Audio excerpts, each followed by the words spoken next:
So this might be my last TikTok video for the night, but I got one more YouTube video. I'm angry, mad, and on fire right now because so I don't even know if by next month, August, if I might, due to the Social Security situation, if I might have to end up back on the streets again.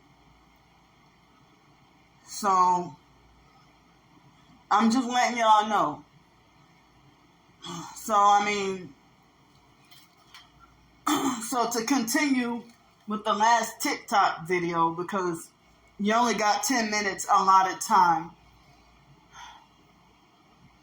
So when I was at, the Voc Rehab office at 2150 West Bank Expressway in Harvey, Louisiana, I don't remember what exact date it was, but I just remember being in my senior year in high school when they tried to get me to get vocational rehabilitation services.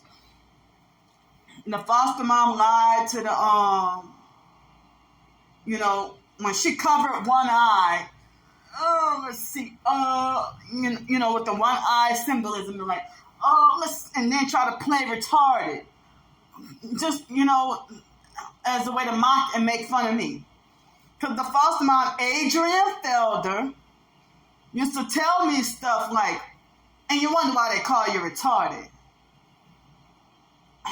So she played psych games and was like, let's see, schizophrenia, let's see, OCD, playing psych games.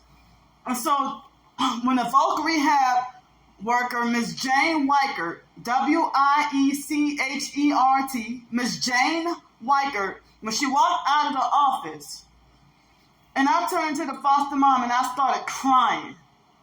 And I said, well, am I really schizophrenic? And she's like, start your shit, you hear? Start your shit. So that let me know a clue right there that she was trying to do something crooked and dirty. I didn't know that she put me on a Adrian Felder put me on a gang stalking list for revenge. And then after I turned 18 and kept trying to get a job, she never told me in order to get Social Security benefits, you can't work. Or you're not, she didn't tell me any of that. She just got mad at me for trying to get a job and sabotaged and smear campaigned me to I was 18, 19, 20 years old.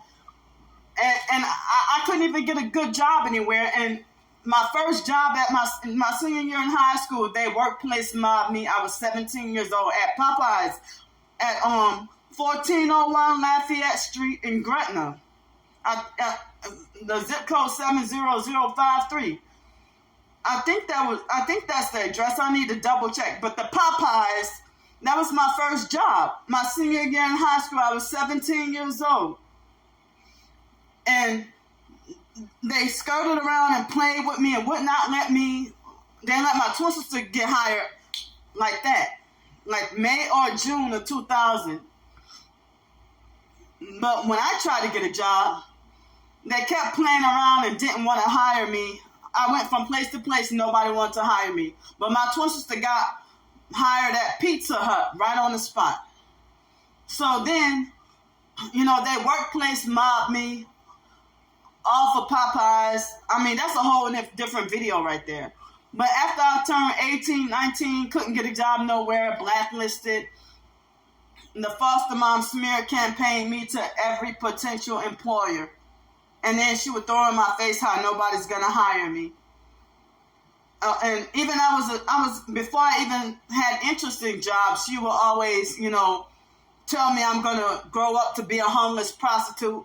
I'm going to wind up in jail or dead and deserve it, And I talked about how I would be minding my own business, eating a bowl of cereal for breakfast. She would walk into the kitchen and then straight up tell me, you're going to wind up dead, and then walk off. And I'm wondering, what is that for? So When the foster mom got mad at me about the financial aid and the Pell Grant and stuff, I was already an adult. She got mad at me.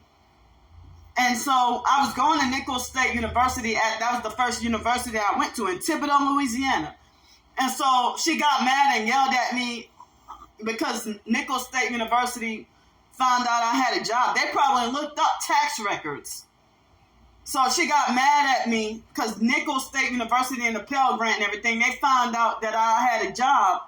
And she got mad at me about the Social Security thing. And she's like, well, how Nichols knew you worked? How did Nichols know you worked?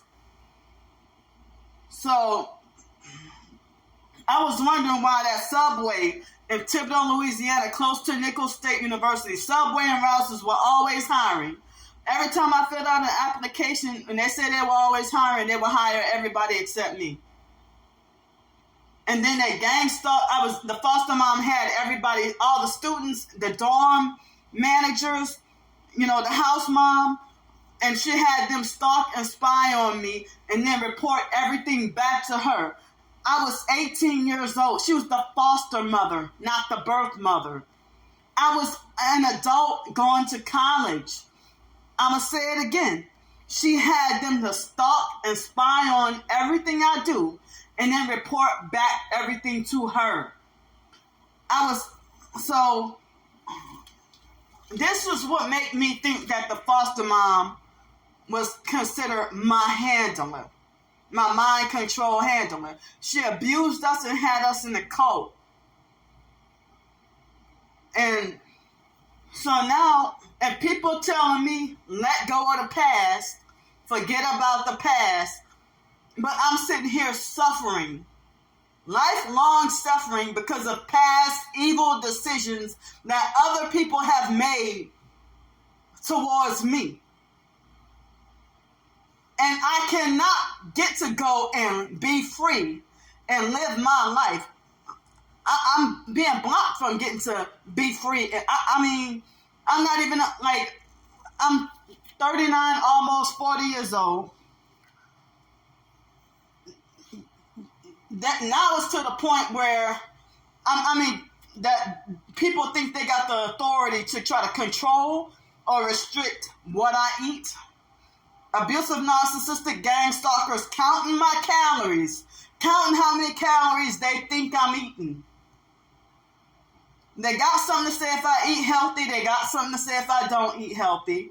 They call me fat and greedy. They won't allow me to drive a car or have a car. They sabotage. They won't allow me to have certain finances. And then now Social Security they're trying to falsely paint me as a fraud or committing fraud when I said I didn't even know that if I didn't make any money from stocks, I didn't even know that I had to report that. And the stocks kept on just going down every day. So me calling myself trying to, have a desperate attempt to try to survive and make a living with my writing, trying to monetize my YouTube channel, trying to get jobs, trying to do this, trying to do that. And y'all trying to criminalize my attempts at survival when you clearly want me dead. You clearly want me dead. So that abusive, evil whatever her name, Kister, or whatever her name is, the gang stalking network used her to finally put the nail in the coffin. The gang stalking network, the gang stalking sex traffickers, they make death references at me, making like I'm a dead woman walking. And they brag and talk about how, Candy, we own your soul. You belong to us. And it's like they're trying to destroy me in a way that they want to spiritually discourage me. Me making attempts at trying to follow Jesus Christ and be a righteous Christian. Trying to read the Bible and pray more often. Trying to work on my salvation. And, they're trying to discourage me.